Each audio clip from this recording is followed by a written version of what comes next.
This is California Edition. My name is Brad Pomerantz. We are joined today by Paavo Ogren. He is the general manager of the Oceano Community Services District, and a lot of your responsibilities focus on water. And so I want to get a sense from you, as you're on the Central Coast and the whole state is facing a drought, how is your CSD doing as a microcosm of any water district?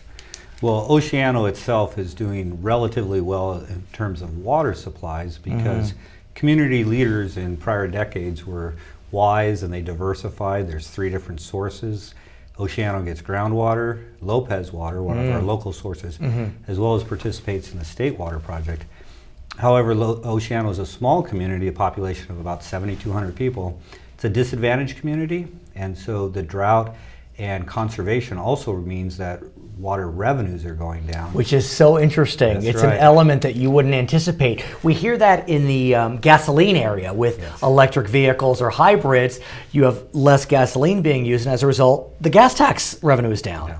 So is that a fair analogy? Yes, it is. And other communities develop financial reserves to get them through droughts and when revenues are down, but small disadvantaged communities, Oceano and really throughout the state, have this unique challenge that when water sales revenues go down, they really get into a financial pinch. So what do? You don't want to tell your people to waste water, even though you have 3 water sources. Right. So right now, working with the board of directors, we're doing a drought rate analysis in order to see exactly what the fiscal impact is, and then in response, what does the board of directors need to do?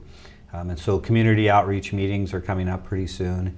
And the most important thing there to emphasize is that in addressing this impact, the district isn't seeking to generate more revenues than what they previously had, but they really need to continue to generate that same level of revenues.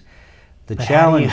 I can't imagine if you went to your constituents and said, you're doing such a great job on conservation, we're going to increase your rates. Well, that's right. It almost feels like this double penalty, right? They have to conserve water.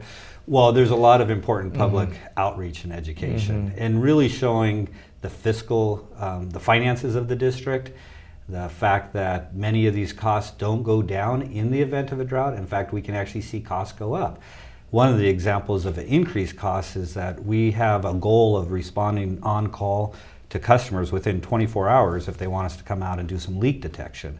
But that level of responsiveness to do leak detection means that some of our costs are going to go up, and water conservation programs can cost money. So maybe it's time to evaluate those issues. And that's what we're doing right now. You mentioned the State Water Project, though. Are you getting water from the State Water Project? Yes, we are. In San Luis Obispo County, we're in a unique situation compared to most of the state because our county's allocation of the State Water Project is more than 5 times the local demand. And so even though allocations are way down? That's correct. All San Luis Obispo County state water contractors have been able to get 100% of their requests, even during this drought. How? It's just what you said? Yeah, it's a combination of our allocation in comparison to local demand, as well as the State Water Project does have storage provisions. And so San Luis Obispo County had a lot of water in storage at San Luis Reservoir. I see. And that's helped us get through the drought. At the same time, it does appear that the drought is going to continue into 2015. Oh, certainly, yes. What does that mean for us? Well, in general, again, increased conservation. I think that some communities are going to be seen moving from voluntary to mandatory, where if you exceed quotas, you can get penalized. Hopefully for Oceano, because of our diversification, we can avoid the mandatory in 2015. Okay. His name is Paavo Ogren. He is the general manager of the Oceano Community Services District. Be sure to stay safe. I'm Brad Pomerantz. It's California Edition. Thanks, Brad. Perfect.